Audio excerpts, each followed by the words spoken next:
ਜਦੋਂ ਤੁਸੀਂ ਸਾਹਿਤਕਾਰ ਨੂੰ ਸਮਝਣਾ ਹੈ ਤੁਸੀਂ ਗੱਲ ਕਿੱਥੋਂ ਖੜੇ ਹੋ ਕੇ ਕਰਦੇ ਹੋ, ਇਹ ਬਹੁਤ ਇੰਪੋਰਟੈਂਟ ਹੁੰਦਾ ਹੈ। ਧੀਰ ਸਾਹਿਬ ਦੋ ਧਾਰਾਵਾਂ ਤੋਂ ਆਪਣੀ ਜਿਹੜੀ ਫਿਲਾਸਫੀ ਹੈ, ਆਪਣੀ ਵਿਚਾਰਧਾਰਾ ਉਹ ਲੈ ਰਹੇ ਨੇ। ਇੱਕ ਹੈ ਮਾਰਕਸਵਾਦ ਤੇ ਦੂਜੀ ਹੈ ਸਿੱਖੀ। ਲਗਭਗ ਜਿਹੜਾ 100 ਸਾਲ ਦਾ ਦੌਰ ਹੈ ਉਸ ਦੇ ਵਿੱਚ ਕੋਈ ਵੀ ਸਿਆਸੀ ਮੂਵਮੈਂਟ ਐਸੀ ਨਹੀਂ ਹੈ ਜਿਹਦੇ ਵਿੱਚ ਧੀਰ ਸਾਹਿਬ ਨੇ ਸਿੱਧੇ ਤੌਰ ਤੇ ਪਾਰਟਿਸਿਪੇਟ ਨਾ ਕੀਤਾ ਹੋਵੇ। ਧੀਰ ਸਾਹਿਬ ਜਦੋਂ ਉਹਨਾਂ ਨਾਲ ਅਸੀਂ ਗੱਲ ਕਰਦੇ ਸੀ ਤਾਂ ਉਹ ਕਹਿੰਦੇ ਸੀ ਕਿ ਮੇਰਾ ਜਿਹੜਾ ਸ਼ਾਹਕਾਰ ਹੈ ਉਹ ਮੇਰਾ ਯਾਦਗਾਰ ਨਾਵਲ ਹੈ। ਹਮੇਸ਼ਾ ਕਿਹਾ ਕਰਦੇ ਸੀ ਯਾਦਗਾਰ ਨੂੰ ਉਹ ਇੱਕ ਸ਼ਾਹਕਾਰ ਨਾਵਲ ਮੰਨਦੇ ਸੀਗੇ। ਕਿ ਸਾਇੰਸ ਤਾਂ ਹੈ ਕਿ ਇਹ ਸਾਇੰਸ ਕਿਹਨਾਂ ਦੇ ਲਈ, ਇਹ ਤਕਨੀਕ ਕਿਹਨਾਂ ਦੇ ਲਈ, ਇਹ ਜਿਹੜੀਆਂ ਤੁਸੀਂ ਬੱਸਾਂ ਚਲਾ ਰਹੇ ਹੋ, ਰੇਲ ਗੱਡੀਆਂ ਚਲਾ ਰਹੇ ਹੋ, ਜਾਂ ਹੋਰ ਜਿਹੜੀਆਂ ਸਾਇੰਸ ਦੇ ਵੱਡੇ ਵੱਡੇ ਕਾਰਖਾਨੇ ਲਗਾਏ ਜਾ ਰਹੇ ਨੇ। ਉਸ ਵੇਲੇ ਮੈਂ ਜਵਾਹਰ ਲਾਲ ਨਹਿਰੂ ਦਾ ਦੌਰ ਯਾਦ ਕਰਦੇ ਹਾਂ ਜਦੋਂ, ਤਾਂ ਉਹ ਵੱਡਾ ਸਵਾਲ ਪੈਦਾ ਕਰਦੇ ਨੇ ਧੀਰ ਸਾਹਿਬ ਆਪਣੀਆਂ ਕਹਾਣੀਆਂ ਦੇ ਲਈ ਕਿਹਨਾਂ ਦੇ ਲਈ ਹੈ।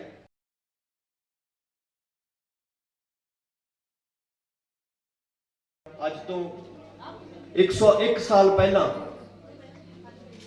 1920 ਦੇ ਵਿੱਚ ਸੰਤੋਖ ਸਿੰਘ ਧੀਰ ਹੋਰੀ ਇਸੇ ਪਿੰਡ ਦੇ ਵਿੱਚ ਜਨਮੇ। ਮੈਂ ਕੁਝ ਗੱਲਾਂ ਸਿਧਾਂਤਕ ਵੀ ਕਰਾਂਗਾ ਕਿਉਂਕਿ ਕੁਝ ਆਮ ਲੋਕ ਜਾਂ ਪਿੰਡ ਚੋਂ ਆਏ ਉਹ ਬੈਠੇ। ਮੈਂ ਕੋਈ ਬਹੁਤੀ ਉਸ ਤਰ੍ਹਾਂ ਦੀ ਗੱਲ ਵੀ ਨਹੀਂ ਕਰਾਂਗਾ ਕਿ ਤੁਹਾਨੂੰ ਸਮਝ ਨਾ ਪਏ। ਜਿਹੜੀ ਅਕਾਦਮਿਕ ਭਾਸ਼ਾ ਹੁੰਦੀ ਹੈ ਮੈਂ ਗੁਰੇਜ਼ ਕਰਾਂਗਾ ਉਸ ਭਾਸ਼ਾ ਨੂੰ ਨਾ ਵਰਤਾਂ। ਪਹਿਲੀ ਗੱਲ ਤਾਂ ਸਮਝਣ ਵਾਲੀ ਇਹੀ ਹੈ ਧੀਰ ਸਾਹਿਬ ਬਾਰੇ ਕਿ ਨਾਟਕ ਤੋਂ ਬਿਨਾਂ ਬਾਕੀ ਜਿੰਨੀਆਂ ਵੀ ਸਿਨਫਾਂ ਨੇ ਸਾਹਿਤ ਦੀਆਂ, ਜਿਹੜੀਆਂ ਆਧੁਨਿਕ ਸਿਨਫਾਂ ਅਸੀਂ ਮੰਨਦੇ ਹਾਂ, ਆਧੁਨਿਕ ਰੂਪ ਮੰਨਦੇ ਹਾਂ, ਜਿਹਦੇ ਵਿੱਚ ਵਿਸ਼ੇਸ਼ ਤੌਰ ਤੇ ਕਵਿਤਾ ਆਉਂਦੀ ਹੈ, ਕਹਾਣੀ ਆਉਂਦੀ ਹੈ, ਨੋਵਲ ਹੈ, ਵਾਰਤਕ ਹੈ, ਸਵੈ ਜੀਵਨੀ ਹੈ, ਅਨੁਵਾਦ ਹੈ, ਸੰਪਾਦਨਾ ਹੈ, ਇਹਦੇ ਵਿੱਚ ਕੋਈ ਵਿਧਾ ਐਸੀ ਨਹੀਂ ਹੈ ਜਿਹਦੇ ਵਿੱਚ ਸੰਤੋਖ ਸਿੰਘ ਧੀਰ ਨੇ ਆਪਣੇ 60-65 ਸਾਲਾਂ ਦੇ ਸਾਹਿਤਕ ਸਫ਼ਰ ਦੇ ਦੌਰਾਨ ਨਾ ਲਿਖਿਆ ਹੋਵੇ। ਇਹ ਬਹੁਤ ਵੱਡੀ ਮੈਨੂੰ ਲੱਗਦਾ ਕਿ ਜੋ ਸਾਡੀ ਪੀੜ੍ਹੀ ਨੂੰ, ਨਵੀਂ ਪੀੜ੍ਹੀ ਨੂੰ ਸਿੱਖਣ ਦੀ ਲੋੜ ਹੈ ਉਹ ਇਹ ਹੈ ਕਿ ਹਰ ਵਿਧਾ ਦੇ ਵਿੱਚ ਉਹਨਾਂ ਨੇ ਆਪਣੀ ਕਲਮ ਅਜ਼ਮਾਈ। ਔਰ ਕੱਲੀ ਕਲਮ ਨਹੀਂ, ਇਕੱਲਾ ਲਿਖਿਆ ਨਹੀਂ ਹੈ। ਜਿਹੜੀ ਗੱਲ ਸਮਝਣ ਵਾਲੀ ਹੈ ਉਹ ਅਕਸਰ ਕਿ ਉਹਨਾਂ ਦੇ ਬਾਰੇ ਜ਼ਿਕਰ ਆਉਂਦਾ ਹੈ, ਅਕਸਰ ਗੱਲਾਂ ਹੁੰਦੀਆਂ ਨੇ ਕਿ ਕਿਹਾ ਜਾਂਦਾ ਸੀ ਕਿ ਦੋ ਪੈਰ ਘੱਟ ਤੁਰਨਾ ਪਰ ਤੁਰਨਾ ਮੜਕ ਦੇ ਨਾਲ। ਉਹਨਾਂ ਦੀ ਜ਼ਿੰਦਗੀ ਦਾ ਜੇ ਸਾਰ ਕਹਿਣਾ ਹੋਵੇ, ਸੈਂਸ ਕਹਿਣਾ ਹੋਵੇ ਕਿ ਜ਼ਿੰਦਗੀ ਕਿਵੇਂ ਉਹਨਾਂ ਨੇ ਜੀ ਹੈ, ਤਾਂ ਇਹ ਦੋ ਲਾਈਨਾਂ ਉਹਨਾਂ ਦੇ ਬਿਲਕੁਲ ਢੁਕਦੀਆਂ ਨੇ ਕਿ ਬੇਸ਼ੱਕ ਉਹ ਘੱਟ ਤੁਰੇ ਪਰ ਜਿੰਨੀ ਦੇਰ ਤੁਰੇ ਉਹ ਮੜਕ ਦੇ ਨਾਲ ਤੁਰੇ। ਉਹਨਾਂ ਦੀ ਜਿਹੜੀ ਉਂਗਲ ਦੀ ਗੱਲ ਆਪਾਂ ਸਾਰੇ ਜਾਣਦੇ ਹਾਂ ਕਿ ਉਹ ਇਸ਼ਾਰਾ ਸੀਗਾ ਕਿ ਉਸ ਮੜਕ ਦਾ, ਉਸ ਖੁਦਾਰੀ ਦਾ, ਉਸ ਜ਼ਿੰਦਗੀ ਨੂੰ ਜੀਣ ਦੇ ਮਕਸਦ ਦਾ, ਉਹ ਸਾਰੀਆਂ ਚੀਜ਼ਾਂ ਅਸੀਂ ਉਹਨਾਂ ਦੀ ਜੀਵਨ ਦੇ ਵਿੱਚ, ਉਹਨਾਂ ਦੀਆਂ ਕਿਤਾਬਾਂ ਦੇ ਵਿੱਚ, ਉਹਨਾਂ ਦੀਆਂ ਕਹਾਣੀਆਂ ਦੇ ਵਿੱਚ, ਉਹਨਾਂ ਦੀ ਫਿਲਾਸਫੀ ਦੇ ਵਿੱਚ, ਉਹਨਾਂ ਦੀ ਵਿਚਾਰਧਾਰਾ ਦੇ ਵਿੱਚ ਅਸੀਂ ਵੇਖ ਸਕਦੇ ਹਾਂ। ਦੂਜੀ ਗੱਲ ਹੈ ਕਿ ਉਸ ਵੇਲੇ ਦੇ ਹਾਲਾਤ ਕਿ 1920 ਦੇ ਜਦੋਂ ਅਸੀਂ ਧੀਰ ਸਾਹਿਬ ਦੀ ਸਾਹਿਤਕ ਦੇਣ ਨੂੰ ਸਮਝਣਾ ਹੈ ਤਾਂ ਸਾਨੂੰ ਥੋੜਾ ਜਿਹਾ ਇਹ ਪਤਾ ਹੋਣਾ ਚਾਹੀਦਾ ਹੈ ਕਿ ਉਸ ਵੇਲੇ ਦੇ ਇੰਟਰਨੈਸ਼ਨਲ ਜੋ ਹਾਲਾਤ ਸੀਗੇ ਔਰ ਉਹਨਾਂ ਹਾਲਾਤ ਦੇ ਵਿੱਚੋਂ ਜਿਹੜੇ ਭਾਰਤੀ ਹਾਲਾਤ ਕਿਵੇਂ ਬਣੇ ਔਰ ਉਹਨਾਂ ਭਾਰਤੀ ਹਾਲਾਤ ਦੇ ਵਿੱਚੋਂ ਪੰਜਾਬ ਉਸ ਵੇਲੇ ਕਿਸ ਤਰ੍ਹਾਂ ਦਾ ਪੰਜਾਬ ਸੀਗਾ ਜਿਹਦੇ ਵਿੱਚੋਂ ਧੀਰ ਸਾਹਿਬ ਦੀ ਸ਼ਖਸੀਅਤ ਡਿਵੈਲਪ ਹੁੰਦੀ ਹੈ, ਪੈਦਾ ਹੁੰਦੀ ਹੈ। ਉਹਨੂੰ ਥੋੜਾ ਜਿਹਾ ਮੈਂ ਜ਼ਰੂਰ, ਕਿਉਂਕਿ ਸਮਾਂ ਹੋ ਸਕਦਾ ਹੈ ਕਿ ਥੋੜਾ ਜਿਹਾ ਜ਼ਿਆਦਾ ਲੱਗ ਜਾਏ, ਪਰ ਮੈਂ ਬੇਨਤੀ ਕਰਾਂਗਾ ਕਿ ਅਸੀਂ ਜ਼ਰੂਰ ਉਹ ਸਾਰੇ ਚੌਕਟੇ ਨੂੰ, ਉਸ ਵੇਲੇ ਦੇ ਹਾਲਾਤ ਨੂੰ ਅਸੀਂ ਸਮਝਣ ਦੀ ਕੋਸ਼ਿਸ਼ ਕਰਾਂਗੇ। 1920 ਦਾ ਦੌਰ ਮੈਨੂੰ ਲੱਗਦਾ ਹੈ ਕਿ ਜਿਹੜਾ ਸਰਮਾਏਦਾਰੀ ਦਾ ਇਤਿਹਾਸ ਹੈ, ਜਿਹਨੂੰ ਅਸੀਂ ਕਹਿੰਦੇ ਹਾਂ ਕਿ 500 ਸਾਲਾਂ ਦਾ ਜੇ ਪਿਛਲਾ ਇਤਿਹਾਸ, ਮਨੁੱਖੀ ਇਤਿਹਾਸ ਦੇਖਣਾ ਹੋਵੇ ਤਾਂ ਦੁਨੀਆ ਦੇ ਲੱਖਾਂ ਸਾਲਾਂ ਦੇ ਇਤਿਹਾਸ ਤੋਂ ਸਭ ਤੋਂ ਮਹੱਤਵਪੂਰਨ ਇਹ 500 ਸਾਲਾਂ ਦਾ ਦੌਰ ਹੈ, ਜਿਹਦੇ ਵਿੱਚ ਸਰਮਾਏਦਾਰੀ ਪਨਪੀ, ਯੂਰਪ ਦੇ ਵਿੱਚ, ਇੰਗਲੈਂਡ ਦੇ ਵਿੱਚ ਡਿਵੈਲਪ ਹੋਈ ਔਰ ਪੂਰੀ ਦੁਨੀਆ ਤੇ ਛਾ ਗਈ। ਸਾਮਰਾਜਵਾਦ ਉਹਦੇ ਵਿੱਚੋਂ ਅੱਗੇ ਨਿਕਲ ਕੇ ਸਾਹਮਣੇ ਆਇਆ। ਸੋ ਉਸ ਇਤਿਹਾਸ ਦਾ ਸਭ ਤੋਂ ਖਤਰਨਾਕ ਦੌਰ, ਜਿਹੜੀ ਮੈਂ ਗੱਲ ਅੰਡਰਲਾਈਨ ਕਰਨਾ ਚਾਹਣਾ 1920 ਦੇ ਬਾਰੇ, 1919 ਦੇ ਵਿੱਚ ਜਿਹੜਾ ਫਸਟ ਵਰਲਡ ਵਾਰ ਹੈ, ਪਹਿਲਾ ਵਿਸ਼ਵ ਯੁੱਧ ਹੈ, ਉਹ ਖਤਮ ਹੁੰਦਾ ਹੈ। ਔਰ ਉਸ युद्ध तो खत्म होने तो बाद पूरी दुनिया दे विच नवे हालात पैदा होंदे ने। खास तौर पर जो असीं भारत की गल करते हैं, भारत दे विच महात्मा गांधी आ जाते हैं इत्थे और आज़ादी की मूवमेंट चलती है। और उस आज़ादी की मूवमेंट दे विच नवा दौर शुरू होंदा है। तुसीं याद करो रॉलेट एक्ट तो बाद जो पंजाब की जो आप गल करते हैं तो 1919 का जोड़ा कांड है, जलियांवाले बाग का कांड, उस कांड तो बाद जी भारतीय सियासत है, भारतीय हालात ने उहदे विच नव जिहड़ा साम्राज है, अंग्रेज साम्राज, उसनूं चैलेंज करन दे लई उन्हां दे एक्टां नूं, रॉलेट एक्ट नूं चैलेंज करन दे लई जदों 1919 का कांड वापरदा है तो उसने पूरी दी पूरी सियासत नूं बदल दिता सीगा। एक बड़ी वड्डी जिवें अज दी जे आपां गल करिए, जे किसानां दा जिहड़ा संघर्ष है, जे अज धीर साहब हुंदे तां मैनूं लगदा है कि उन्होंने सिर्फ ये नहीं सी कि पार्ट लैना सीगा, सीधे तौर ते उन्होंने अपनी उन्हां दी हो सकदा नज़मां भी लिखदे, नावल भी लिखदे, इहदे बारे कहानियां भी लिख सकदे सीगे। सो बहुत एक किस्म दा उन्हां दा जिहड़ा सुपना सीगा, जिहड़ा सुपना उन्होंने अपने पूरी किताबां दे विच, अपनी लिखतां दे विच संजोया, वो पूरा होण दी आपां कह सकदे सी, उधर वल जा सकदे सीगे धीर साहब। सो उन्होंने अपनी सवा जीवनी लिखी बृहस्पति, अज वीरवार है, बृहस्पति उसनूं भी कहा जाता है। और ग्रहां दे विच बृहस्पति सब तो वड्डा ग्रह मन्निया जाता है। और बृहस्पति देवता जिहड़ा हैगा वो देवतियां दा देवता मन्निया जाता है। उन्होंने जे असीं माइथोलॉजी नाल जोड़ दईए तो वह भी जिहड़ा हैगा एक किस्म की संबॉलिक। मैं जरूर बेनती करांगा तुहानूं सारिआं नूं कि जे किते तुहानूं मौका मिले तो बृहस्पति उन्हां दी जिहड़ी सवा जीवनी है धीर साहब दी, उन्हां नूं तुसीं जरूर पढ़िओ। सो आपां फिर हालात उस बृहस्पति दे विचों ही बहुत सारियां चीज़ां तुहानूं देखण नूं मिलदियां ने, पढ़न नूं मिलदियां ने। सो 1920 दे तो बाद 1900 जिहड़ा अगला 30वें का दौर है, उस दौर दे विच जिहड़ी पंजाब की जिहड़ी सियासत है उहदे विच वड्डे मोड़ आउंदे ने। गुरुद्वारा सुधार लहर और बहुत वड्डियां मूवमेंट्स चलदियां ने, ननकाना साहिब का साका वापरदा है और इसे विचों ही अकाली मूवमेंट जिहड़ी हैगी है पंजाब दे विच निकलदी है। और धीर साहब खुद जिहड़े ने Akali movement they which part भी लैंदे ने और वो इस मूवमेंट दे विच भी शामिल होंदे ने जदों उन्हां दी 20 साल दे 19-20 साल दे हुंदे। उस तो बाद फिर कांग्रेस दे विच भी जांदे आ, खद्दर भी पाउंदे आ। कोई भी मूवमेंट ऐसी जिहड़ी गल वड्डी समझण वाली है, उन्हां दे लगभग जिहड़ा 100 साल का दौर है, उस दे विच कोई भी सियासी मूवमेंट ऐसी नहीं है जिहदे विच धीर साहब ने सीधे तौर पर पार्टिसिपेट ना किया होवे। खास तौर पर सियासी मूवमेंट के बारे मैं इत्थे अज गल कर रहा सीगा सरपंच साहब दे नाल। इस पिंड दे मैंबर भी रहे, हो खड़े भी होए और मैंबर रहे। ये अपने आप दे विच उन्हां दी जिहड़ी चेतना है, जिहड़ी पोलीटिकल कॉन्शियसनैस है, क्योंकि धीर साहब सियासत नूं समाज का तुरा समझते सी। उन्होंने पता सी कि जे समाज नूं बदलना है तो सियासत के नाल बदलिया जा सकता है। सो इस करके उन्हां दियां जदों कहानियां बारे आपां गल करांगे, उही गल्लां जिहड़ियां ने सामने आउणगियां। सो पहली कहानी जदों लिखते हैं, पहली कविता लिखते हैं तो जिहड़ा है आज़ादी दा जिहड़ा आज़ादी की जिहड़ी मूवमेंट है वो पूरे सिखर ते हुंदी है उस वेले। सो उस मूवमेंट दे विचों उन्हां दियां लिखतां पैदा हुंदियां ने, वो सीधे तौर पर या सीधे तौर पर इस इन्हां मूवमेंट दे नाल जुड़दे ने। और 1947 तो बाद यानी कि एक वड्डी जिहड़ी वड्डी घटना आपां सारे जानते हैं कि 10 लाख पंजाबियां दी उस दे विच जान चली जाती है। साडा जिहड़ा है अरबां खरबां दी संपत्ति इधर उधर बिखर जाती है।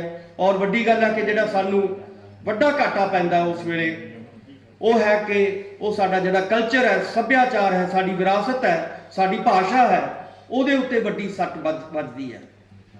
सो ਉਹਦੇ ਬਾਰੇ ਵੀ ਉਹਨਾਂ ਨੇ ਕਹਾਣੀਆਂ ਕਵਿਤਾਵਾਂ ਲਿਖੀਆਂ। ਮੇਰਾ ਉਹ ਜਿਹੜਾ ਗੁਆਂਢੀ ਜਿਹਦੇ ਮੈਨੂੰ ਲੱਗਦਾ ਹੈ ਕਿ ਸਾਨੂੰ ਵਿਸ਼ੇਸ਼ ਤੌਰ ਤੇ ਜਦੋਂ ਅਸੀਂ ਜਿਹੜੀਆਂ ਵੰਡ ਨਾਲ ਸੰਬੰਧਿਤ ਪੰਜਾਬੀ ਦੇ ਵਿੱਚ ਚਾਹੇ ਉਹ ਕਹਾਣੀ ਲਿਖੀ ਗਈ ਹੋਵੇ, ਚਾਹੇ ਨੋਵਲ ਲਿਖੇ ਗਏ ਹੋਣ, ਚਾਹੇ ਕਵਿਤਾਵਾਂ ਲਿਖੀਆਂ ਗਈਆਂ ਹੋਣ, ਉਹਦੇ ਵਿੱਚ ਸਭ ਜਿਹੜੀਆਂ ਚੰਗੀਆਂ ਵਧੀਆ ਕਹਾਣੀਆਂ ਦੇ ਵਿੱਚੋਂ ਇੱਕ ਕਹਿ ਸਕਦੇ ਹਾਂ ਕਿ ਉਹ ਹੈ ਮੇਰਾ ਉਜੜਿਆ ਗੁਆਂਢੀ ਵਰਗੀ ਜਿਹੜੀ ਕਹਾਣੀ ਉਹਨਾਂ ਨੇ ਵੰਡ ਦੇ ਉੱਤੇ ਲਿਖੀ।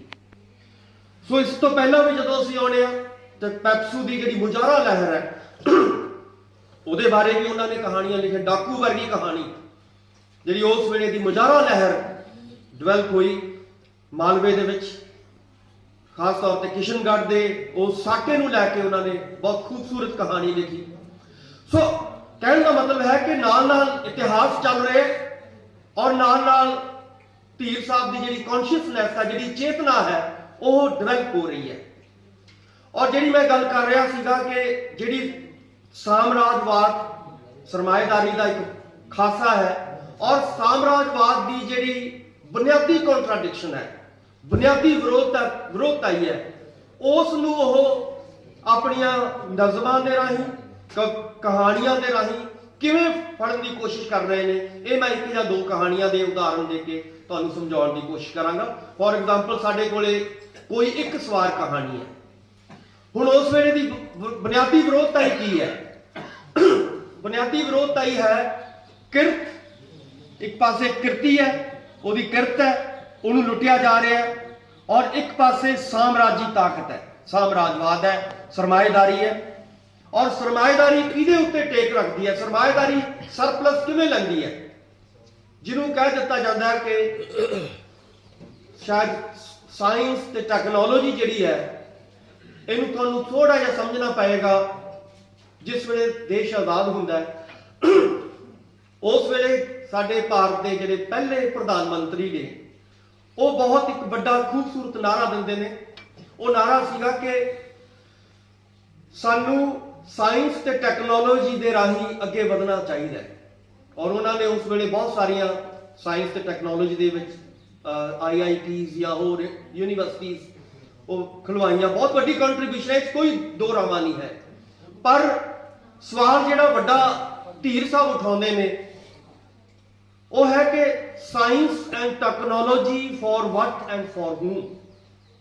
ਕਿ ਸਾਇੰਸ ਤਾਂ ਹੈ ਕਿ ਇਹ ਸਾਇੰਸ ਕਿਹਨਾਂ ਦੇ ਲਈ, ਇਹ ਤਕਨੀਕ ਕਿਹਨਾਂ ਦੇ ਲਈ, ਇਹ ਜਿਹੜੀਆਂ ਤੁਸੀਂ ਬੱਸਾਂ ਚਲਾ ਰਹੇ ਹੋ, ਰੇਲ ਗੱਡੀਆਂ ਚਲਾ ਰਹੇ ਹੋ, ਜਾਂ ਹੋਰ ਜਿਹੜੀਆਂ ਸਾਇੰਸ ਦੇ ਵੱਡੇ ਵੱਡੇ ਕਾਰਖਾਨੇ ਲਗਾਏ ਜਾ ਰਹੇ ਨੇ। ਉਸ ਵੇਲੇ ਮੈਂ ਜਵਾਹਰ ਲਾਲ ਨਹਿਰੂ ਦਾ ਦੌਰ ਯਾਦ ਕਰਦੇ ਹਾਂ ਜਦੋਂ, ਤਾਂ ਉਹ ਵੱਡਾ ਸਵਾਲ ਪੈਦਾ ਕਰਦੇ ਨੇ ਧੀਰ ਸਾਹਿਬ ਆਪਣੀਆਂ ਕਹਾਣੀਆਂ ਦੇ ਕਿਹਨਾਂ ਦੇ ਲਈ ਹੈ।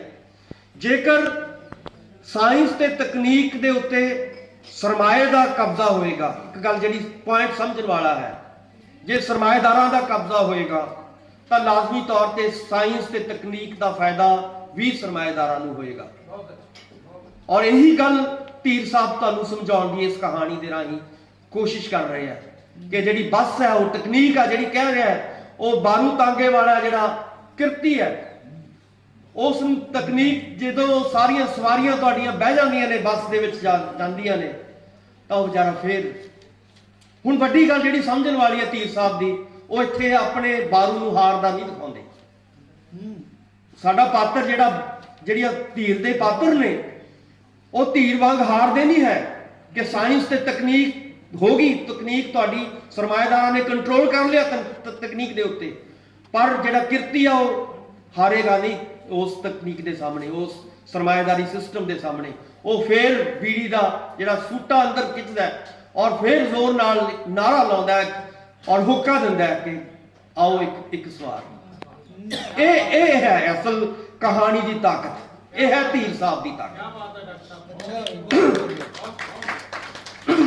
तो इस करके जो मैं ये गल कर रहा कि ਜਿਹੜੀਆਂ ਇਹ ਕਹਾਣੀਆਂ ਨੇ ਇਹ ਕੱਲੀਆਂ ਪੰਜਾਬੀ ਦੀਆਂ ਜਿਹੜੀਆਂ ਕਲਾਸਿਕ ਕਹਾਣੀਆਂ ਨੇ ਕੱਲੀਆਂ ਉਹਦੇ ਵਿੱਚ ਨਹੀਂ ਗਿਣੀਆਂ ਜਾ ਸਕਦੀਆਂ, ਜਾਂ ਜਿਹੜੀਆਂ ਭਾਰਤੀ ਕਹਾਣੀਆਂ ਨੇ ਜਾਂ ਹਿੰਦੀ ਦੇ ਵਿੱਚ ਬਲਵਿੰਦਰ ਗਰੇਵਾਲ ਜੀ ਬੈਠੇ ਨੇ, ਸਾਡੇ ਸੁਖਜੀਤ ਜੀ ਬੈਠੇ ਨੇ, ਵੱਡੇ ਕਹਾਣੀਕਾਰ ਨੇ। ਇਹ ਕਹਾਣੀਆਂ ਉਹ ਕਹਾਣੀਆਂ ਨੇ ਜਿਹੜੇ ਵਿਸ਼ਵ ਦੀਆਂ ਜਿਹੜੀਆਂ ਕਲਾਸਿਕ ਕਹਾਣੀਆਂ, ਜੇ ਤੁਸੀਂ ਉੱਪਰਲੀਆਂ 10 ਕਹਾਣੀਆਂ ਚੈਖਵ, ਮੋਪਾਸਾ ਜਾਂ ਹੋਰ ਜਿਹੜੀਆਂ ਵੱਡੇ ਕਹਾਣੀਕਾਰ ਨੇ ਦੁਨੀਆ ਦੇ, ਜੇਕਰ ਉਹਨਾਂ ਦੇ ਵਿੱਚ ਤੁਸੀਂ ਗਿਣਤੀ ਕਰਨੀ ਹੋਵੇ ਤਾਂ ਮੈਨੂੰ ਲੱਗਦਾ ਕਿ ਧੀਰ ਸਾਹਿਬ ਦੀ ਕੋਈ ਇੱਕ ਸਵਾਰ ਇਹ ਜਿਹੜੀ ਇੱਕ ਤੁਹਾਨੂੰ ਉੱਪਰਲੀਆਂ ਕਹਾਣੀਆਂ ਦੇ ਵਿੱਚ ਦੁਨੀਆ ਦੀਆਂ ਜਿਹੜੀਆਂ ਮਹਾਨ ਕਹਾਣੀਆਂ ਨੇ ਉਹਨਾਂ ਦੇ ਵਿੱਚ ਗਿਣੀ ਜਾ ਸਕਦੀ ਹੈ। ਸੋ ਇਸ ਕਰਕੇ ਧੀਰ ਸਾਹਿਬ ਦਾ ਕਈ ਵਾਰੀ, ਕਿਉਂਕਿ ਆਪਾਂ ਨੂੰ ਪਤਾ ਹੈ ਕਿ ਸਾਡੇ ਕਹਾਵਤ ਹੈ ਕਿ ਘਰ ਦੀ ਮੁਰਗੀ ਦਾਲ ਬਰਾਬਰ, ਅਸੀਂ ਕਈ ਵਾਰੀ ਧੀਰ ਸਾਹਿਬ ਨੂੰ ਬਹੁਤ ਇਹ ਕਹਿੰਦੇ ਵੀ ਚਲੋ ਸਾਡਾ ਹੈ, ਠੀਕ ਹੈ ਨਾ। ਇਸ ਕਰਕੇ ਪਰ ਇਹ ਜਿਹੜੀਆਂ ਕਹਾਣੀਆਂ ਦੀ ਗੱਲ ਜਦੋਂ ਆਪਾਂ ਕਰਦੇ ਹਾਂ ਤਾਂ ਲਾਜ਼ਮੀ ਤੌਰ ਤੇ ਇਹਨਾਂ ਕਹਾਣੀਆਂ ਨੂੰ ਸਮਝਣ ਦੀ ਲੋੜ ਹੈ ਔਰ ਇਹਨਾਂ ਕਹਾਣੀਆਂ ਦੇ ਉੱਤੇ ਮਾਣ ਕਰਨਾ ਚਾਹੀਦਾ। ਪੰਜਾਬੀ ਸਾਹਿਤ ਨੂੰ, ਪੰਜਾਬੀ ਜ਼ੁਬਾਨ ਨੂੰ, ਪੰਜਾਬੀ ਭਾਸ਼ਾ ਨੂੰ ਮੈਨੂੰ ਲੱਗਦਾ ਕਿ ਇਹ ਉਸ ਜ਼ੁਬਾਨ ਦੀਆਂ ਬਿਹਤਰੀਨ ਕਹਾਣੀਆਂ ਨੇ। ਔਰ ਅਗਲੀ ਕਹਾਣੀ ਜਦੋਂ ਅਸੀਂ ਗੱਲ ਕਰਦੇ ਹਾਂ, ਕਿਉਂਕਿ ਕਿਸਾਨੀ ਦੇ ਸੰਘਰਸ਼ਾਂ ਦਾ ਦੌਰ ਹੈ ਔਰ ਕਿਸਾਨੀ ਸੰਘਰਸ਼ ਆਪਾਂ ਨੂੰ ਵੀ ਪਤਾ ਹੈ ਕਿ ਮਾਣ ਹੈ ਪੰਜਾਬ ਨੂੰ ਕਿ ਪੰਜਾਬ ਨੇ ਅੱਗੇ ਲੱਗ ਕੇ, ਔਰ ਪੰਜਾਬ ਨੇ ਅੱਗੇ ਲੱਗਣ ਦਾ ਮਤਲਬ ਕੀ ਹੈ, ਪੰਜਾਬ ਕਿਉਂ ਅੱਗੇ ਆਇਆ, ਔਰ ਉਹਦੇ ਪਿੱਛੇ ਕੱਲ ਵੀ ਹਮਦਰਦ ਵੀਰ ਨੌਸ਼ਹਿਰਵੀ ਹੋਰਾਂ ਦੇ ਬਾਰੇ ਬਹੁਤ ਖੂਬਸੂਰਤ, ਉਹਨਾਂ ਦਾ ਵੀ ਜਨਮ ਦਿਨ ਸੀ ਕੱਲ, ਸੋ ਉੱਥੇ ਵੀ ਮੈਨੂੰ ਬੋਲਣ ਦਾ ਮੌਕਾ ਮਿਲਿਆ। ਸੋ ਉੱਥੇ ਵੀ ਮੈਂ ਇਹ ਗੱਲ ਕਹੀ ਸੀ ਕਿ ਅੱਜ ਜੇ ਕਿਸਾਨੀ ਸੰਘਰਸ਼ ਜਿੱਤਿਆ ਹੈ, ਉਸ ਨੇ ਮੋਦੀ ਸਰਕਾਰ ਦੀ ਪਿੱਠ ਲਵਾਈ ਹੈ ਐਡੀ ਵੱਡੀ। ਜਿਹੜੀ ਸਰਕਾਰ, ਜਿਹੜੀ ਪਾਰਟੀ ਬੀਜੇਪੀ ਇਹ ਕਹਿੰਦੀ ਹੈ ਕਿ ਅਸੀਂ ਦੁਨੀਆ ਦੀ ਸਭ ਤੋਂ ਵੱਡੀ ਪਾਰਟੀ ਆ, ਸਾਨੂੰ ਕੋਈ ਹਰਾ ਨਹੀਂ ਸਕਦਾ, ਔਰ ਉਸ ਪਾਰਟੀ ਨੂੰ ਹਰਾਉਣਾ, ਉਸ ਸਰਕਾਰ ਨੂੰ ਹਰਾਉਣਾ, ਉਸ ਹੈਂਕੜ ਨੂੰ ਹਰਾਉਣਾ ਮੈਨੂੰ ਲੱਗਦਾ ਕਿ ਪੰਜਾਬ ਦੇ ਹਿੱਸੇ ਹੈ। ਔਰ ਪੰਜਾਬ ਦੇ ਹਿੱਸੇ ਤਾਂ ਹੈ ਕਿਉਂਕਿ ਸਾਡੇ ਕੋਲੇ ਧੀਰ ਵਰਗੇ, ਸਾਡੇ ਕੋਲੇ ਇਸ ਤਰ੍ਹਾਂ ਦੇ ਜਿਹੜੇ ਪ੍ਰਗਤੀਸ਼ੀਲ, ਜਿਹੜੇ ਲੋਕਾਂ ਦੇ, ਕਿਸਾਨਾਂ ਦੇ ਪੱਖ ਦੇ ਵਿੱਚ ਨਾਅਰੇ ਲਾਉਣ ਵਾਲੇ, ਬੋਲਣ ਵਾਲੇ, ਉਹ ਜਿਹੜੇ ਸਾਡੇ ਕੋਲੇ ਕਹਾਣੀਕਾਰ ਨੇ। ਤਾਂ ਅਸੀਂ, ਮੈਨੂੰ ਲੱਗਦਾ ਕਿ ਜਿਹੜੀਆਂ ਨੀਹਾਂ ਨੇ ਇਸ ਸੰਘਰਸ਼ ਦੀਆਂ, ਉਹ ਨੀਹਾਂ ਜਿਹੜੀਆਂ ਦਿਖਦੀਆਂ ਨਹੀਂ ਹੈਗੀਆਂ, ਉਹ ਨੀਹਾਂ ਸਾਡੇ ਧੀਰ ਸਾਹਿਬ ਵਰਗੇ ਜਿਹੜੀਆਂ ਰਾਈਟਰ ਨੇ ਉਹਨਾਂ ਦੀਆਂ ਕਹਾਣੀਆਂ ਦੇ ਵਿੱਚ ਪਈਆਂ ਨੇ, ਉਹਨਾਂ ਦੀਆਂ ਕਵਿਤਾਵਾਂ ਦੇ ਵਿੱਚ ਪਈਆਂ ਨੇ, ਉਹਨਾਂ ਦੀਆਂ ਲਿਖਤਾਂ ਦੇ ਵਿੱਚ ਪਈਆਂ ਨੇ। ਸੋ ਇਸ ਕਰਕੇ ਜਦੋਂ ਅਸੀਂ ਕਿਸਾਨੀ ਦੀ ਗੱਲ ਕਰਦੇ ਹਾਂ, ਕਈ ਵਾਰੀ ਇਹ ਬਹੁਤ ਸਾਡੇ ਜਿਹੜੀ ਸਾਹਿਤ ਦੇ ਵਿੱਚ ਚੱਲਦਾ ਕਿ ਸ਼ਾਇਦ ਕਿਸਾਨੀ ਬਾਰੇ ਵਿਰਕ ਸਾਹਿਬ ਨੇ ਵੀ ਲਿਖਿਆ ਔਰ ਵਿਰਕ ਸਾਹਿਬ ਖੁਦ ਉਸ ਕਿਸਾਨੀ ਦੇ ਵਿੱਚੋਂ ਸੀਗੇ। ਪਰ ਧੀਰ ਸਾਹਿਬ ਦੀ ਜਦੋਂ ਅਸੀਂ ਗੱਲ ਕਰਦੇ ਹਾਂ ਔਰ ਸਵੇਰ ਹੋਣ ਤੱਕ ਵਰਗੀ ਕਹਾਣੀ ਦੀ ਗੱਲ ਕਰਾਂਗੇ ਤਾਂ ਮੈਨੂੰ ਲੱਗਦਾ ਹੈ ਕਿ ਧੀਰ ਸਾਹਿਬ ਨੇ ਜਿਸ ਸ਼ਿੱਦਤ ਦੇ ਨਾਲ ਕਿਸਾਨੀ ਨੂੰ ਚਿਤਰਿਆ ਹੈ, ਜਿਸ ਬਿਹਤਰੀਨ ਤਰੀਕੇ ਦੇ ਨਾਲ ਭਾਸ਼ਾਈ ਜਿਹੜੀ ਉਹਨਾਂ ਦੀ ਖੂਬਸੂਰਤੀ ਹੈ ਮਲਵਈ ਭਾਸ਼ਾ ਦੀ, ਉਹਦੇ ਵਿੱਚ ਮੈਨੂੰ ਲੱਗਦਾ ਹੈ ਕਿ ਕਈ ਵਾਰੀ ਅਸੀਂ ਕਹਿੰਦੇ ਨੇ ਕਿ ਵਿਰਕ ਸਾਹਿਬ ਤੋਂ, ਵਿਰਕ ਹੋਰਾਂ ਨੇ ਬਹੁਤ ਖੂਬਸੂਰਤ ਕਹਾਣੀਆਂ ਲਿਖੀਆਂ ਨੇ, ਪਰ ਇਹ ਕਹਾਣੀਆਂ ਜਿਹੜੀਆਂ ਨੇ ਇਹ ਕੋਈ ਵਿਰਕ ਸਾਹਿਬ ਦੀ ਕਿਸਾਨੀ ਬਾਰੇ ਲਿਖੀਆਂ ਹੋਈਆਂ ਕਹਾਣੀਆਂ ਤੋਂ ਘੱਟ ਨਹੀਂ ਹੈਗੀਆਂ। ਇਹ ਉਦੋਂ ਉੱਪਰ ਜਾ ਸਕਦੀਆਂ ਨੇ, ਮੈਂ ਦਾਅਵੇ ਨਾਲ ਕਹਿ ਸਕਦਾ, ਪਰ ਘੱਟੋ ਘੱਟ ਉਸ ਵੇਲੇ ਦੀਆਂ ਜਿਹੜੀਆਂ ਕਿਸਾਨੀ ਬਾਰੇ ਜਿਹੜੀਆਂ ਕਹਾਣੀਆਂ ਲਿਖੀਆਂ ਜਾ ਰਹੀਆਂ ਸੀਗੀਆਂ, ਉਹਨਾਂ ਤੋਂ ਹੋਰ ਘੱਟ ਕਹਾਣੀਆਂ ਨਹੀਂ ਹੈਗੀਆਂ। ਔਰ ਸਵੇਰ ਹੋਣ ਤੱਕ ਜਦੋਂ ਅਸੀਂ ਕਹਿੰਦੇ ਹਾਂ ਕਿ ਕਿਸਾਨੀ ਦੀ ਹਾਲਾਤ ਹੈ, ਜੋ ਇਸ ਵੇਲੇ ਹਾਲਾਤ ਨੇ, ਉਹ ਉਸ ਵੇਲੇ ਦੇ ਹਾਲਾਤ ਸੀਗੇ, ਇਹ ਲਗਭਗ ਉਹਦੇ ਵਿੱਚ ਕੋਈ ਬਹੁਤਾ ਤਬਦੀਲੀ ਨਹੀਂ ਆਈ, ਸਗੋਂ ਨਿਗਰਿਆ ਹੈ। ਅੱਜ ਦਾ ਕਿਸਾਨ ਜਿਹੜਾ ਹੈਗਾ, ਆਪਾਂ ਨੂੰ ਪਤਾ ਹੈ ਕਿ ਲਗਭਗ 1 ਲੱਖ ਕਰੋੜ ਰੁਪਏ ਦਾ ਕਰਜ਼ਾ ਹੈ ਔਰ ਸਰਕਾਰਾਂ ਕਹਿੰਦੀਆਂ ਨੇ ਕਿ ਅਸੀਂ ਕਰਜ਼ੇ ਮਾਫ ਕਰ ਦਾਂਗੇ, ਔਰ ਆਪਾਂ ਨੂੰ ਵੀ ਪਤਾ ਹੈ ਕਿ ਮਾਫ ਹੁੰਦੇ ਆ ਨਹੀਂ ਹੁੰਦੇ, ਉਹਨਾਂ ਦੀ ਜੀਵਨ ਜਿੱਦਾਂ ਦੀ ਜ਼ਿੰਦਗੀ ਹੈ, ਔਰ ਉਸ ਜ਼ਿੰਦਗੀ ਨੂੰ ਧੀਰ ਸਾਹਿਬ ਨੇ ਆਪਣੀਆਂ ਕਹਾਣੀਆਂ, ਚਾਹੇ ਉਹ ਸਾਂਝੀ ਕੰਧ ਹੋਵੇ, ਚਾਹੇ ਮੰਗੋ ਹੋਵੇ, ਜਾਂ ਹੋਰ ਬਹੁਤ ਬਿਹਤਰੀਨ ਕਹਾਣੀਆਂ ਜਿਹਦੇ ਵਿੱਚ ਮੈਨੂੰ ਲੱਗਦਾ ਹੈ ਕਿ ਪੰਜਾਬ ਦੀ ਛੋਟੀ ਕਿਸਾਨੀ, ਮੱਲੀ ਕਿਸਾਨੀ ਜਿਹੜੀ ਹੈਗੀ ਹੈ, ਉਸ ਦੀ ਜ਼ਿੰਦਗੀ ਦੇ ਯਥਾਰਥ ਨੂੰ ਪੇਸ਼ ਕਰਨ ਵਾਲੀਆਂ ਜਿਹੜੀਆਂ ਖੂਬਸੂਰਤ ਕਹਾਣੀਆਂ। ਔਰ ਵੱਡੀ ਗੱਲ ਜਿਹੜੀ ਸਮਝਣ ਵਾਲੀ ਇੱਕ ਹੋਰ ਧੀਰ ਸਾਹਿਬ ਬਾਰੇ ਮੈਂ ਜ਼ਰੂਰ ਤੁਹਾਡੇ ਨਾਲ ਸਾਂਝੀ ਕਰਾਂਗਾ, ਉਹ ਇਹ ਹੈ ਕਿ ਕਦੇ ਵੀ ਧੀਰ ਸਾਹਿਬ ਤੇ, ਹਾਲਾਂਕਿ ਠੱਪਾ ਜ਼ਰੂਰ ਲੱਗਦਾ ਹੈ ਕਿ ਇਹ ਤਾਂ ਮਾਰਕਸਵਾਦੀ ਰਾਈਟਰ ਨੇ, ਇਹ ਤਾਂ ਜੀ ਪਾਰਟੀ ਨਾਲ, ਕਮਿਊਨਿਸਟ ਪਾਰਟੀ ਨਾਲ ਜੁੜੇ ਹੋਏ ਸੀਗੇ, ਇਸ ਕਰਕੇ ਕਈ ਵਾਰੀ ਕਹਿੰਦੇ ਕਿ ਇਹਦੇ ਵਿੱਚ ਨਾਅਰੇਬਾਜ਼ੀ ਹੈ ਜਾਂ ਬੇਲੋੜਾ ਵਿਸਥਾਰ ਹੈ। ਪਰ ਜਦੋਂ ਤੁਸੀਂ ਇਹ ਕਹਾਣੀਆਂ ਦੇਖਦੇ ਹੋ ਤਾਂ ਇਹਦੇ ਵਿੱਚ ਜਿਹੜੇ ਕਲਾਤਮਕ ਪੱਖ ਨੇ, ਜਿਹੜੀ ਵੱਡੀ ਗੱਲ ਹੈ ਕਿ ਕਲਾ ਔਰ ਵਿਚਾਰ, ਉਹਨਾਂ ਦਾ ਜਿਹੜਾ ਸੁਮੇਲ ਹੁੰਦਾ ਹੈ ਕਿਸੇ ਵੀ ਰਾਈਟਰ ਦਾ, ਰਾਈਟਿੰਗ ਇਸ ਲਈ ਵੱਡੀ ਹੁੰਦੀ ਹੈ ਕਿ ਦੋ ਚੀਜ਼ਾਂ ਬਹੁਤ ਜ਼ਰੂਰੀ ਨੇ, ਵਿਚਾਰਧਾਰਾ ਤੇ ਕਲਾ। ਜਦੋਂ ਕੋਈ ਵੀ ਚੀਜ਼, ਇੱਕ ਪਾਸਾ ਜਦੋਂ ਭਾਰੀ ਹੋ ਜਾਂਦਾ ਹੈ ਜਾਂ ਭਾਰੂ ਹੋ ਜਾਏਗਾ ਤਾਂ ਲਾਜ਼ਮੀ ਤੌਰ ਤੇ ਉਹ ਚੀਜ਼ ਜਿਹੜੀ ਹੈਗੀ, ਉਹ ਰਚਨਾ ਜਿਹੜੀ ਹੈਗੀ ਹੈ, ਉਹ ਕਿਤੇ ਨਾ ਕਿਤੇ ਨੁਕਸਾਨ ਹੋ ਜਾਂਦੀ ਹੈ। ਪਰ ਧੀਰ ਸਾਹਿਬ ਦੀ ਖੂਬਸੂਰਤੀ ਇਹ ਰਹੀ ਹੈ ਕਿ ਉਹਨਾਂ ਨੇ ਆਪਣੀਆਂ ਚਾਹੇ ਨਜ਼ਮਾਂ ਲਿਖਣ, ਕਵਿਤਾਵਾਂ ਲਿਖਣ ਜਾਂ ਕਹਾਣੀਆਂ ਲਿਖਣ, ਨਾਵਲ ਲਿਖਣ, ਉਹ ਕਿਤੇ ਨਾ ਕਿਤੇ ਇਸ ਨੂੰ ਜਿਹੜਾ ਹੈਗਾ ਜ਼ਰੂਰ ਬੈਲੈਂਸ ਕਰਨ ਦੀ ਕੋਸ਼ਿਸ਼ ਕਰਦੇ ਆ। ਉਹ ਸੁਚੇਤ ਨੇ, ਬਹੁਤ ਸੁਚੇਤ ਨੇ ਕਿ ਮੈਂ ਨਾਰਾ ਨਹੀਂ ਬਣਨ ਦੇਵਾਂਗਾ ਆਪਣੀ ਨਜ਼ਮ ਨੂੰ, ਆਪਣੀ ਕਹਾਣੀ ਨੂੰ, ਆਪਣੇ ਨਾਵਲ ਨੂੰ। ਸੋ ਇਹੀ ਕਾਰਨ ਹੈ ਕਿ ਧੀਰ ਸਾਹਿਬ ਜਿਹੜੇ ਨੇ ਉਹ ਬਹੁਤ ਵੱਡੇ ਰਾਈਟਰ ਨੇ। ਔਰ ਇਸੇ ਤਰ੍ਹਾਂ ਜਦੋਂ ਅਸੀਂ ਕਵਿਤਾ ਦੀ ਗੱਲ ਕਰ ਰਹੇ ਹਾਂ ਤਾਂ ਕਵਿਤਾ ਦੇ ਵਿੱਚ ਮੈਨੂੰ ਲੱਗਦਾ ਹੈ ਕਿ ਜੇ ਵੱਡੇ ਕਵੀਆਂ ਦੇ ਤੌਰ ਤੇ ਅਸੀਂ ਭਾਈ ਵੀਰ ਸਿੰਘ ਤੋਂ ਲੈ ਕੇ ਪ੍ਰੋਫੈਸਰ ਮੋਹਨ ਸਿੰਘ, ਸੁਰਜੀਤ ਪਾਤਰ, ਪਾਸ਼ ਤੱਕ ਜਦੋਂ ਪੂਰੀ ਦੀ ਪੂਰੀ ਲਿਸਟ ਨੂੰ ਦੇਖਦੇ ਹਾਂ ਤਾਂ ਉਹਦੇ ਵਿੱਚ ਵੱਡਾ ਨਾਮ ਕਵਿਤਾ ਦੇ ਵਿੱਚ ਆਪਾਂ ਕਹਿ ਸਕਦੇ ਹਾਂ ਕਿ ਧੀਰ ਸਾਹਿਬ ਦੀ ਨਵਮੈ ਕਵਿਤਾ ਦੇ ਅਖੀਰ ਦੇ ਵਿੱਚ ਉਹਨਾਂ ਦੀ ਇੱਕ ਜ਼ਰੂਰ ਜਿਹੜੀ ਕਵਿਤਾ ਹੈ ਜੋ ਉਹਨਾਂ ਨੇ ਆਪਣੀ ਜ਼ਿੰਦਗੀ ਬਾਰੇ ਲਿਖੀ, ਉਹ ਮੈਂ ਸਾਂਝੀ ਕਰਾਂਗਾ। ਪਰ ਇੱਕ ਗੱਲ ਪਰਿਵਾਰ ਬਾਰੇ ਮੈਂ ਜ਼ਰੂਰ, ਰੂਪ ਸਾਹਿਬ ਬੈਠੇ ਨੇ, ਇੱਕ ਵਾਰੀ ਵਾਹਿਦ ਇੱਕ ਐਸਾ ਪਰਿਵਾਰ ਹੈ ਜਿਹੜੀ ਸਮਝਣ ਵਾਲੀ ਗੱਲ ਹੈ ਕਿ ਜਿਹਦੀਆਂ 4 ਪੀੜ੍ਹੀਆਂ, ਇਹਨਾਂ ਦੇ ਪਿਤਾ ਸਾਹਿਬ ਈਸ਼ਰ ਸਿੰਘ ਜੀ, ਫਿਰ ਧੀਰ ਸਾਹਿਬ ਰਿਪੁਦਮਨ ਰੂਪ ਜੀ, ਇਹਨਾਂ ਦੇ ਬੱਚੇ, ਅੱਗੇ ਇਹਨਾਂ ਦੇ ਪੋਤੇ, 4 ਪੀੜ੍ਹੀਆਂ ਇੱਕੋ ਇੱਕ ਪਰਿਵਾਰ ਹੈ ਪੰਜਾਬੀ ਸਾਹਿਤ ਦੇ ਵਿੱਚ ਜਿਹਦੀਆਂ ਲਗਾਤਾਰ 4 ਪੀੜ੍ਹੀਆਂ ਨੇ ਕਲਮ ਅਜ਼ਮਾਈ ਕੀਤੀ ਹੈ। ਇਹ ਮੈਨੂੰ ਲੱਗਦਾ ਸਾਡੇ ਲਈ ਮਾਣ ਵਾਲੀ ਗੱਲ ਹੈ। 4 ਪੀੜ੍ਹੀਆਂ, ਬਹੁਤ ਔਖਾ ਹੈ ਕਿ 4 ਪੀੜ੍ਹੀਆਂ ਲਗਾਤਾਰ ਤੁਸੀਂ ਇੱਕੋ ਹੀ ਸਾਹਿਤਕ ਧਾਰਾ ਦੇ ਵਿੱਚ ਵਹਿੰਦੇ ਹੋਵੋ। ਸੋ ਇਸ ਪਿੰਡ ਨੂੰ ਇਸ ਗੱਲ ਦਾ ਮਾਣ ਜਾਂਦਾ ਕਿ ਇਸ ਪਿੰਡ ਨੇ ਉਸ ਈਸ਼ਰ ਸਿੰਘ ਜੀ ਵਰਗੇ, ਉਹਨਾਂ ਤੋਂ ਬਾਅਦ ਉਹਨਾਂ ਦੇ ਬੇਟੇ ਸੁਪੁੱਤਰ ਰਿਪੁਦਮਨ ਸਿੰਘ ਰੂਪ, ਸੰਤੋਖ ਸਿੰਘ ਧੀਰ ਜੀ, ਸੰਜੀਵਨ ਜੀ, ਰਣਜੀਵਨ ਜੀ, ਉਹਨਾਂ ਦੀ ਬੇਟੀ ਨਵਰੀਤ, ਸਾਰੇ ਮਤਲਬ ਐਸਾ ਪਰਿਵਾਰ ਹੈ ਜਿਹਦੇ ਵਿੱਚ ਲਗਾਤਾਰਤਾ ਜਿਹੜੀ ਤੁਹਾਨੂੰ ਉਹ ਧਾਰਾ ਜਿਹੜੀ ਹੈਗੀ ਹੈ ਉਹ ਕੱਲੇ ਇਹ ਨਹੀਂ ਕਿ ਲਿਖਤ ਦੇ ਰੂਪ ਦੇ ਵਿੱਚ, ਮੈਂ ਵਿਚਾਰਧਾਰਾ ਦੀ ਵੀ ਨਾਲ ਗੱਲ ਕਰ ਰਿਹਾ ਕਿਉਂਕਿ ਵਿਚਾਰਧਾਰਾ ਬਹੁਤ ਹੀ ਜ਼ਰੂਰੀ ਹੈ। ਜਦੋਂ ਅਸੀਂ ਧੀਰ ਸਾਹਿਬ ਦੀ ਗੱਲ ਕਰਾਂਗੇ ਤਾਂ ਵਿਚਾਰਾਂ ਦੀ ਜਿਹੜੀ ਜੰਗ ਹੈ ਉਹ ਜ਼ਰੂਰ ਸਾਨੂੰ ਉਹਦੇ ਬਾਰੇ ਜ਼ਰੂਰ ਗੱਲ ਕਰਨੀ ਚਾਹੀਦੀ ਹੈ। ਔਰ ਕਿਉਂਕਿ ਇਹ ਇਲਾਕਾ ਜਿਹੜਾ ਹੈਗਾ, ਮੈਂ ਕੱਲ ਵੀ ਗੱਲ ਕੀਤੀ ਸੀ, ਇਹ ਇਲਾਕਾ ਸਿੱਖੀ ਨੂੰ ਪਰਨਾਇਆ ਹੋਇਆ ਔਰ ਸਿੱਖੀ ਦੀ ਵਿਰਾਸਤ ਜਿਹੜੀ ਹੈਗੀ ਹੈ, ਫਤਿਹਗੜ੍ਹ ਸਾਹਿਬ ਬਿਲਕੁਲ ਨਾਲ ਹੈ। ਇਸੇ ਤਰ੍ਹਾਂ ਮਾਛੀਵਾੜੇ ਕੱਲ ਅਸੀਂ ਦੇਖਿਆ ਕਿ ਇੱਕ ਇਤਿਹਾਸ ਹੈ ਪੂਰਾ। ਔਰ ਧੀਰ ਸਾਹਿਬ 2 ਧਾਰਾਵਾਂ ਤੋਂ ਆਪਣੀ ਜਿਹੜੀ ਫਿਲਾਸਫੀ ਹੈ, ਆਪਣੀ ਵਿਚਾਰਧਾਰਾ ਉਹ ਲੈ ਰਹੇ ਨੇ। ਇੱਕ ਹੈ ਮਾਰਕਸਵਾਦ ਤੇ ਦੂਜੀ ਹੈ ਸਿੱਖੀ ਦਾ ਇਨਕਲਾਬੀ ਵਿਰਸਾ। ਔਰ ਲਗਾਤਾਰ ਜਿਹੜੀਆਂ ਵੀ ਉਹਨਾਂ ਦੀਆਂ ਜਦੋਂ ਅਸੀਂ ਗੱਲ ਕਰਦੇ ਹਾਂ, ਉਹ ਇਹ ਨਹੀਂ ਕਿ ਜਿਹੜੀ ਸਿੱਖੀ ਦੀ ਜਿਹੜੀ ਇੱਕ ਦੂਜੀ ਪਰੰਪਰਾ ਹੈ ਜਿਹਨੂੰ ਅਸੀਂ ਕਹਿੰਦੇ ਕਿ ਭੇਖੀ ਪਰੰਪਰਾ, ਜਿਹਦੇ ਖਿਲਾਫ ਗੁਰੂ ਨਾਨਕ ਸਾਹਿਬ ਨੇ ਆਵਾਜ਼ ਉਠਾਈ ਸੀਗੀ, ਉਹ ਉਧਰ ਨਹੀਂ ਜਾਂਦੇ। ਉਹ ਜਿਹੜੀ ਸਿੱਖੀ ਦੀ ਜਿਹੜੀ ਸੱਚੀ ਮੁੱਚੀ ਇਨਕਲਾਬੀ ਪਰੰਪਰਾ ਹੈ, ਉਹਦੀ ਵਿਰਾਸਤ ਹੈ, ਉਸ ਨੂੰ ਉਹ ਨਾਲ ਲੈ ਕੇ ਚੱਲਣਾ ਚਾਹੁੰਦੇ ਨੇ, ਉਸ ਦੇ ਉਹ ਮੁਦਈ ਨੇ।